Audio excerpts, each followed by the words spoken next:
২-১ দিন যাবতই তাজের মনটা অনেক খারাপ। সে নাকি বাসা থেকে বের হইতে পারে না। মানে ওরে বাসা থেকে একদমই বের হওয়া হয় না। তার জন্য আজকে একটু ঘোরাঘুরি করার জন্য নিয়ে আসলাম বসুন্ধরা। আসসালামু আলাইকুম গাইস, কেমন আছেন আপনারা সবাই? আশা করি ভালো আছেন। আমিও ভালো আছি আল্লাহর অশেষ রহমতে। চলে আসলাম আরেকটি নতুন ভিডিও নিয়ে। আর ভিডিও শুরুতেই কিন্তু বললাম তাজের মনটা অনেক খারাপ, কারণ ওরে নিয়ে বেশি একটা বের হওয়া হয় না আমাদের, কারণ একটু ব্যস্ত আছি তার জন্য। আর যেহেতু আজকে একটু সময় পাইলাম তার জন্য তো আজকে নিয়ে আসলাম বসুন্ধরা টগি ওয়ার্ল্ডে। আর আসার পরেই কিন্তু আস্তে আস্তে আমাদের দুপুর হয়ে গেছিলো, কারণ রাস্তার মধ্যে অনেক পরিমাণে জ্যাম ছিল। আর বললামই দুপুর হয়ে গেছে, তার জন্য আমরা ডিরেক্টলি আটতলায় চলে আসছি খাওয়া দাওয়া করার জন্য। আর এখানে কিন্তু অনেকগুলো ফুড কোর্ট আছে, আর বিশেষ করে এই ফুড কোর্টটা আমার কাছে অনেক ভালো লাগে। এখানে সব ধরনের ভ্যারাইটিসের খাবার কিন্তু গ্রাম হিসাবে ওয়েট করা হয়।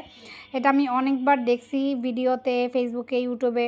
আর আজকে সামনাসামনি দেখলাম। আর এর আগে কিন্তু ট্রাই করিনি কখনো। আজকে ভাবতেছিলাম যে ট্রাই করে দেখবো যে কেমন লাগে খাবারগুলা।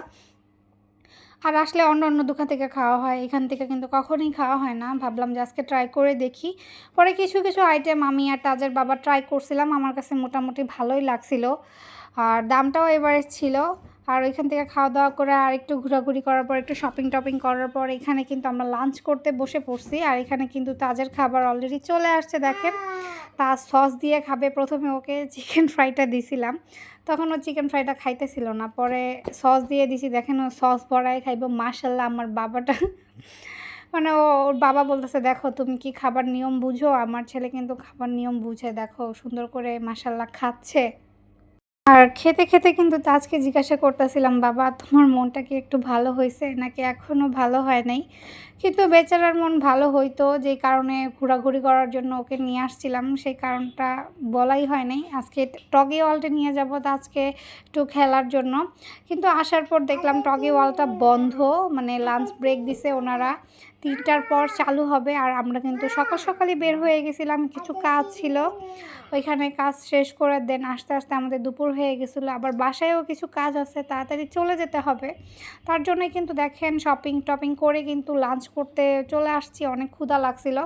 আর এই দোকানের খাবারগুলো কিন্তু আসলে অনেক টেস্টি ছিল। আমি নিছিলাম খিচুড়ি প্লাস গরুর মাংস, সাথে একটা আচার দিছিল আর স্যালাড দিছিল। আর তাজের বাবা নিছিল কিন্তু ফ্রাইড রাইস, চিকেন, তারপর একটা মাংসের কারি। আর তার নিছিল একটা চিকেন ফ্রাই, কারণ ও বাচ্চা মানুষ, করে বাইরের খাবার তেমন একটা আমি দেই না, মানে খুব কম দেওয়ারই ট্রাই করি।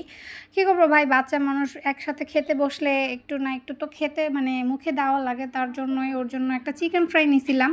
আর খিচুড়িটা কিন্তু ঝাল ছিল, তার জন্য ওকে আর খিচুড়িটা দেই নাই। আর দেখেন ও চিকেন ফ্রাইটার কী অবস্থা করতেছে। প্রথম তো হাত দিয়ে একটু একটু করে খাইছে, পরে যখন আমাদের চামচ দিছে খাওয়ার জন্য, ওর সেই চামচ লাগবে, তার জন্য ওর চামচ দিয়ে দিছি, ও চামচ দিয়ে চিকেন ফ্রাই খাইতেছিল। আর খাওয়া দাওয়া শেষ করে কিন্তু আমরা আবার একটু ঘোরাঘুরি শুরু করে দিলাম কেনাকাটার জন্য। আর এখানে হঠাৎ করেই একটা গিটারের দোকান চোখে পড়লো। অনেক দিন যাবতই কিন্তু জেরিন বলতেছে যে একটা গিটার কিনবে, একটা গিটার কিনবে।